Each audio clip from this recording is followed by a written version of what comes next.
మీరు 1 మంత్ మీరు నేను ప్రచారం చేస్తాం.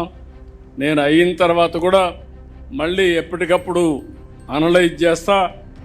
గ్రాఫ్ పెరుగుతూ ఉందా, గ్రాఫ్ తగ్గుతుందా, కాన్స్టిట్యున్సీ కానీ వ్యక్తి కానీ రాష్ట్రం కానీ అన్నీ కూడా ఎక్కడికక్కడ దీన్ని అధ్యయనం చేసుకుంటూ మనం ముందుకు పోదాం.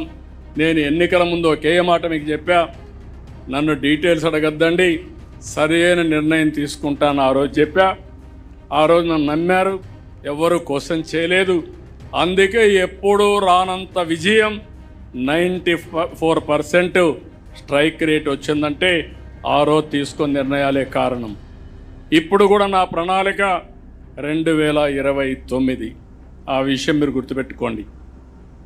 1 ఇయర్ అయింది. నేను అందుకే పాంప్లెట్ వేసినప్పుడు కూడా పెట్టాను, సుపరిపాలనలో తొలి అడుగు 4.1 అంటే 4వసారి ముఖ్యమంత్రి మొదటి సంవత్సరం.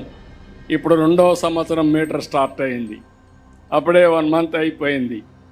I'm calculating month, day, hour and year. So every నిమిషం ఆలోచించుకొని మనం చేయవలసిన పనులు గుర్తుపెట్టుకొని అవి చేస్తూనే అవి సమర్థవంతంగా ప్రజల్లోకి తీసుకుపోవడానికి మనందరం కూడా చేయాల్సిన అవసరం ఉంది. కార్యకర్తల్లో ఉత్తేజాన్ని తేవాలి. అది కూడా మళ్ళీ నేను మాట్లాడినప్పుడు చెప్తాను. అదే సమయంలో ప్రజలకు అందుబాటులో ఉండాలి.